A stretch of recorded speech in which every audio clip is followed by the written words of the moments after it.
Hi students, welcome to our channel.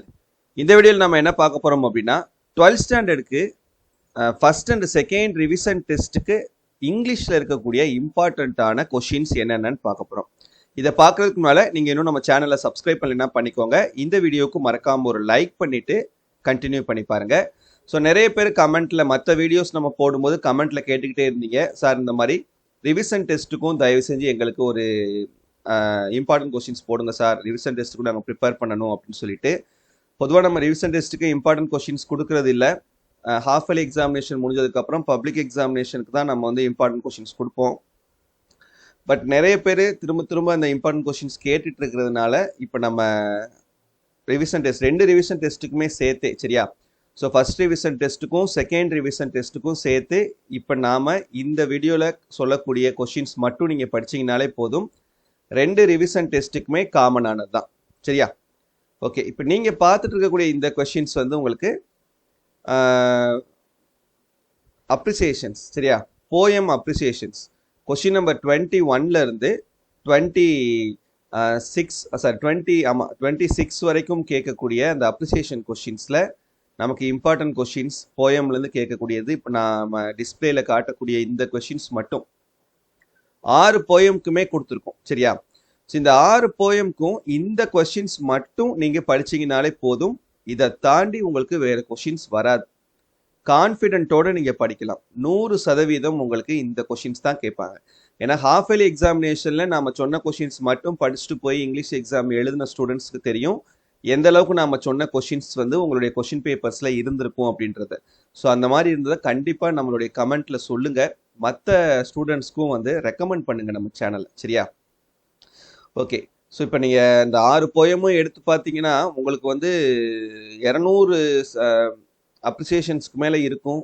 But அந்த அவ்வளோ அப்ரிசியேஷன்ஸ்லாம் நீங்கள் படிக்க வேண்டியது கிடையாது.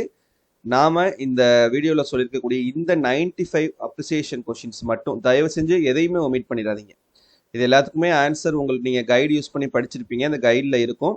ஸோ இந்த கொஷின்ஸ் எல்லாத்துக்கும் நீங்கள் கைடு யூஸ் பண்ணி அந்த ஆன்சர்ஸை படிச்சிருங்க. கண்டிப்பாக இதை தாண்டி உங்களுக்கு அப்ரிசியேஷன்ஸ் கேட்க போகிறது இல்லை, சரியா? அதே போல் இந்த அப்ரிசியேஷன்ஸில் உங்களுக்கு ஃபிகர் ஆஃப் ஸ்பீச்சும் வரும்.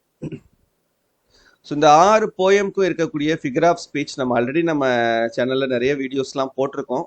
பட் இருந்தாலும் உங்களுக்கு நான் மறுபடியும் இந்த வீடியோ தர்றேன். இந்த ஃபிகர் ஆஃப் ஸ்பீச், இந்த நம்ம காட்டக்கூடிய ஃபிகர் ஆஃப் ஸ்பீச் மட்டும், சரியா? இந்த 6 போயம்ல இருக்கக்கூடிய இந்த ஃபிகர் ஆஃப் ஸ்பீச்சை நல்லா பார்த்துக்கோங்க. 2 மார்க்குக்கு நமக்கு கேட்பாங்க இந்த ஃபிகர் ஆஃப் ஸ்பீச் பொறுத்தவரை. நமக்கு நிறைய மார்க்குக்கு வரப்போகிறதில்ல. அந்த அப்ரிசியேஷன் கொஸ்டின்ஸில் வரக்கூடிய 8 மார்க்கில் ஒரு 2 மார்க்ஸ் மட்டும்தான் நமக்கு இது வரும், இந்த ஃபிகர் ஆஃப் ஸ்பீச் வரும். சம்டைம்ஸ் அலிட்ரேஷன் வேர்ட்ஸ் கூட நமக்கு இதுலேருந்து கேட்கறதுக்கான சான்சஸ் வந்து இருக்குது, சரியா? ஸோ அதனால் நம்ம இந்த ஃபிகர் ஆஃப் ஸ்பீச் மட்டும் பார்த்துக்கிட்டிங்கன்னா போதுமானது. இதோட முடிஞ்சு, சரியா? இதை நான் ஷார்ட்கட் வச்சு கூட நம்மளுடைய சேனலில் வீடியோலாம் போட்டிருக்கேன், எப்படி வந்து நம்ம ஷார்ட்கட் வச்சு இந்த ஃபிகர் ஆஃப் ஸ்பீச்செல்லாம் ஞாபகம் வச்சுக்கிறது அப்படின்றது. ஸோ அந்த வீடியோக்கு போய் பார்த்தீங்கன்னா கூட ஈஸியாக நீங்கள் வந்து ஞாபகம் வச்சுக்கலாம் இந்த ஃபிகர் ஆஃப் ஸ்பீச் எல்லாத்தையும். நெக்ஸ்ட்டு இஆர்சிப்பா, சரியா? கொஸ்டின் நம்பர் 31 to 33 மேக்ஸிமம் டிஸ்ட்ரிக்ஸில் இந்த ரிவிஷன் டெஸ்ட்டுக்கு நீங்கள் ஃபுல் போர்ஷன் தான் எழுதுவீங்க. ஒரு சில டிஸ்ட்ரிக்ஸ் மட்டும்தான் உங்களுக்கு போர்ஷன்ஸ் வந்து கம்மி பண்ணி வச்சுருக்காங்க. ஸோ ஃபுல் போர்ஷன் எழுதக்கூடிய ஸ்டூடெண்ட்ஸ் இந்த வீடியோவை நீங்கள் ஃபாலோ பண்ணிக்கிறீங்க. சப்போஸ் நீங்கள் ஹாஃப் போர்ஷன் தான் எழுதுறீங்கன்னா உங்களுக்கு இந்த வீடியோ வந்து கிடையாது. நீங்கள் வந்து அந்த போர்ஷனுக்கு ஏற்ற மாதிரி உள்ள கொஷின்ஸை போய் பார்த்து படிச்சுக்கோங்க. ஸோ இஆர்சியில் நீங்கள் இந்த லைன்ஸ் மட்டும் பார்த்துக்கிட்டிங்கன்னாவே போதும், சரியா? இந்த லைன்ஸ் தாண்டி உங்களுக்கு வேறு லைன் கேட்கவே மாட்டாங்க இஆர்சி பொறுத்த வரைக்கும். நீங்கள் மொத்தமாக 6 போயம்லையும் பார்த்தீங்கன்னா அது 100கணக்கான லைன் இருக்கும். யுலிசஸ் போயமில் மட்டுமே கிட்டத்தட்ட 60-70 லைன் இருக்கும். ஸோ அப்படின்றப்ப நீங்கள் அவ்வளோ இதை ஞாபகம் வச்சுக்கிற முடியாது. நல்லா படிக்கக்கூடிய ஸ்டூடெண்ட்ஸே சம்டைம்ஸ் வந்து கன்ஃபியூஸ் ஆயிடுவாங்க. ஒரு லைன் கொடுத்துருந்தாங்கன்னா இது யுலிசஸா இல்லை தி கேசலா அப்படின்றதெல்லாம் நிறைய கன்ஃபியூஸ் ஆவாங்க. ஸோ அதனால் இந்த லைன்ஸ் மட்டும் பார்த்துக்கோங்க. போயம் நேமும் பொயட் நேமும் ஸ்பெல்லிங் மிஸ்டேக் இல்லாமல் எழுத பாருங்கள். அப்படி எழுதிட்டீங்கன்னாவே ஆட்டோமேட்டிக்காக நமக்கு மார்க் வந்து இஆர்சியில் ஸ்கோர் பண்ணிடலாம். நெக்ஸ்ட் ஒன் வந்து உங்களுக்கு ப்ரோஸ் கொஸ்டின் ஆன்சர்ஸ்.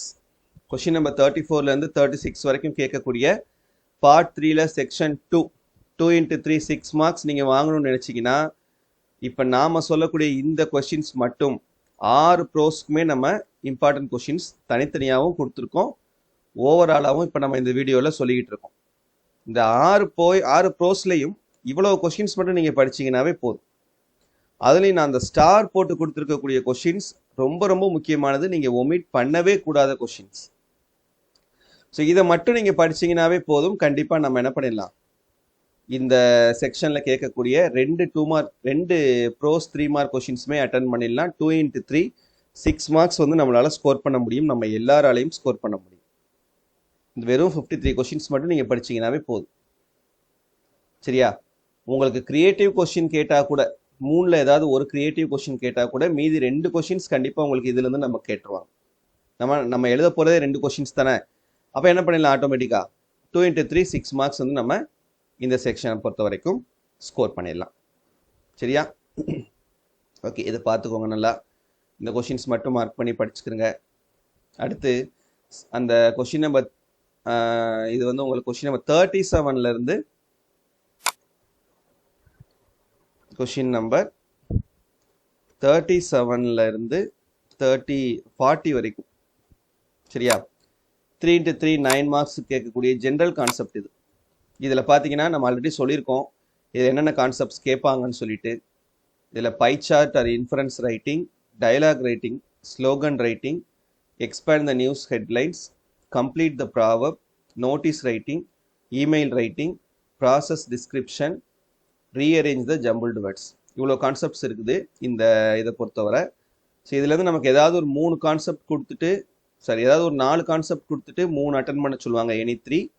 ஸோ இந்த கான்செப்ட்ஸ் மட்டும் நம்ம எல்லாத்துக்குமே வீடியோ போட்டிருக்கோம் நம்ம சேனலில். ஸோ அதை போய் நீங்கள் பாருங்கள். கண்டிப்பாக இந்த கான்செப்ட் பொறுத்த வரைக்கும் நீங்கள் 9 மார்க்ஸ் வந்து ஃபுல்லாகவே எடுத்துடலாம். அடுத்ததா லாஸ்ட் பார்ட் 4 பேராகிராஃப் பொறுத்தவரை ஃபஸ்ட்டு 3 யூனிட் பேராகிராஃப் படிக்கிறவங்க ஃபஸ்ட்டு 3 யூனிட் நீங்கள் தரவாக இருங்க. 3 பேராகிராஃப்மே அட்டன் பண்ணிடலாம். சப்போஸ் அப்படி இல்லைன்னா இம்பார்ட்டன்ட் பேராகிராஃப் எங்களுக்கு வேணும் சார் அப்படின்னு நீங்கள் சொன்னீங்கன்னா இதெல்லாம் இம்பார்ட்டன்ட் பேராகிராஃப். ப்ரோஸ் பொறுத்த வரைக்கும் ப்ரோஸ் 1, 2, 5 இந்த 3 இம்பார்ட்டன்ட். போயம் பொறுத்த வரைக்கும் போயம் 2, 3, 5 இந்த 3 இம்பார்ட்டன்ட். சப்ளிமெண்ட்ரி பொறுத்தவரை 1, 2, 5 இந்த 3 இம்பார்ட்டன்ட். ஒன்று ஃபஸ்ட்டு 3 யூனிட் 3லையுமே படிச்சுக்கிறங்க, இல்லைன்னா இந்த மாதிரி படிச்சுக்கிறங்க. 3 பேராகிராஃப்மே அட்டன் பண்ணிடலாம். அதுக்கப்புறம் மற்ற கான்செப்ட்ஸ் உங்களுக்கு தெரியும். கொஸ்டின் நம்பர் 44ல் சம்மரி ஆர் நோட் மேக்கிங் கேட்பாங்க. அப்புறம் 45ல் உங்களுக்கு லெட்டர் ரைட்டிங் இருக்கும். 46ல் எரர் ஸ்பாட், அதுக்கு ஆப்ஷனலாக இந்த மோடல்ஸ், ப்ரிபோஷன், ஆர்டிகல்ஸ், டிட்டர்மினர்ஸ் இந்த கான்செப்ட்ஸ் உங்களுக்கு கேட்பாங்க. அப்புறம் லாஸ்ட்டாக கொஸ்டின் நம்பர் 47ல் பேசேஜ் காம்ப்ரிஹென்ஷன் ஆர் அதுக்கு பதிலாக உங்களுக்கு semantic field, hints development, dialogue writing இதில் ஏதாவது ஒரு கான்செப்ட் வந்து கேட்பாங்க. சரியா? ஸோ நல்லா எழுதுங்க. First revision test, second revision டெஸ்ட்டை. அதை விட பப்ளிக் எக்ஸாமும் நல்லா எழுதுங்க. அதுக்கு ப்ரிப்பேர் பண்ணுறது தான் ரொம்ப முக்கியமானது. தேங்க்யூ.